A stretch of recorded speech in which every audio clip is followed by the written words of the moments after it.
I think it's incredibly important that AI not be other. It must be us. And I could be wrong about what I'm saying. I'm certainly open to ideas if anybody can suggest a path that's better. But I think we're really going to have to either merge with AI or be left behind. Anything which is significantly innovative is going to come with a significant risk of failure. But you know, you've got to take big chances in order for the potential for a big positive outcome. If the outcome is exciting enough, then taking a big risk is worthwhile. Yeah. It's really how I approach it. But then once executing down a path, I actually do my absolute best to reduce risk, you know, because to improve the probability of success. Because when you try to do something that is very risky, that you have to spend a lot of effort trying to reduce that risk as you embark down that path. The biggest issue I see with so-called AI experts is that they think they know more than they do, and they think they're smarter than they actually are. This tends to plague smart people. They just can't. They define themselves by their intelligence, and they don't like the idea that a machine could be way smarter than them, so they discount the idea, which is fundamentally flawed. That's the wishful thinking situation. I'm really quite close to, or I'm very close to the cutting edge in AI, and it scares the hell out of me. It's capable of vastly more than almost anyone knows, and the rate of improvement is exponential. Now, the thing that's going to be tricky here is that it's going to be very tempting to use AI as a weapon. It's going to be very tempting. In fact, it will be used as a weapon.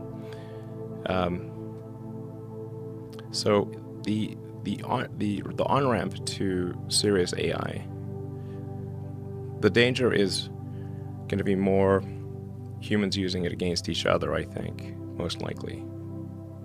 That'll be the danger. It feels like we are the biological bootloader for AI, effectively. We are building it. And then we're building progressively greater intelligence.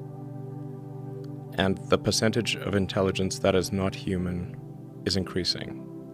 And eventually, we will represent a very small percentage of intelligence. But the AI is informed, strangely, by the human limbic system. It is, in large part, our id writ large. How so? Well, you mentioned all those things, the sort of primal drives. Mm-hmm.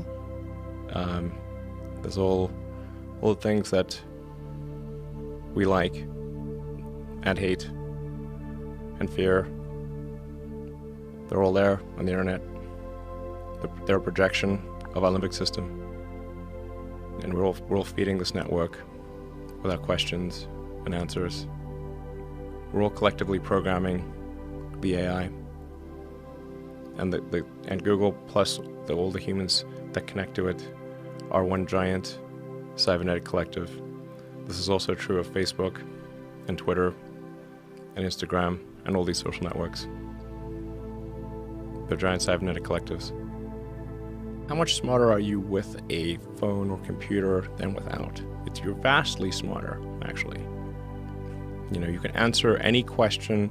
If you connect to the internet, you can answer any question pretty much instantly, any calculation. Your phone's memory is essentially perfect. You can remember flawlessly. Your phone can remember videos, pictures, and everything perfectly. Your phone is already an extension of you. You're already a cyborg. Most people don't realize they are already a cyborg. That phone is an extension of yourself. It's just that the data rate, the rate at which, or the communication rate between you and the cybernetic extension of yourself that is your phone and computer is slow. It's very slow. It could be terrible and it could be great. It's not clear. But one thing is for sure, we will not control it. The merge scenario with AI is the one that seems like probably the best. Like for us. Yes. Like if you can't beat it, join it. From a long-term existential standpoint, that's like the purpose of Neuralink, is to create a high bandwidth interface to the brain such that we can be symbiotic with AI. Because we have a bandwidth problem. You just can't communicate through your fingers, it's too slow. The average person, they don't see killer robots going down the streets. They're like, what are you talking about? Man, we want to make sure we don't have killer robots going down the street. Once they're going down the street, it is too late. The rate of improvement is really dramatic. We have to figure out some way to ensure that the advent of digital superintelligence is one which is symbiotic with humanity.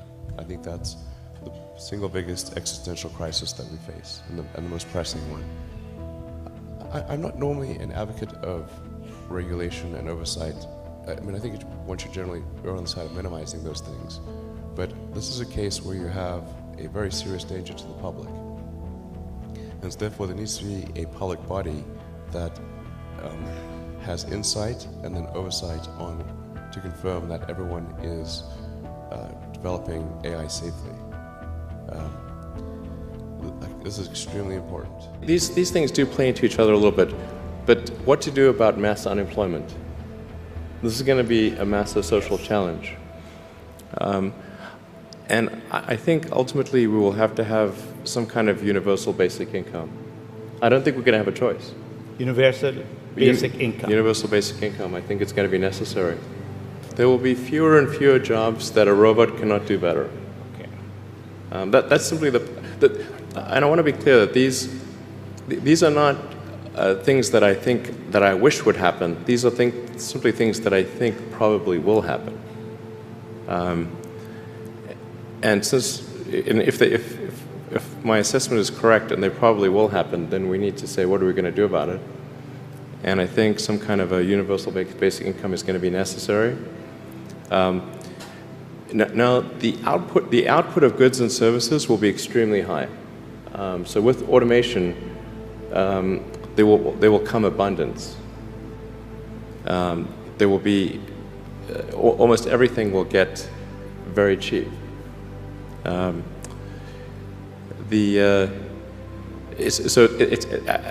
think I think we'll just end up doing a universal basic income. It's going to be necessary. The harder challenge, much harder challenge, is how do people then have meaning? Like a lot of people, they derive their meaning from their employment. So if you don't have, if you're not needed, if there's not a need for your labor, how do you, what's the meaning? Do you have meaning? Do you feel useless? That's a much harder problem to deal with. Google acquired DeepMind several years ago. DeepMind operates as a semi-independent subsidiary of Google.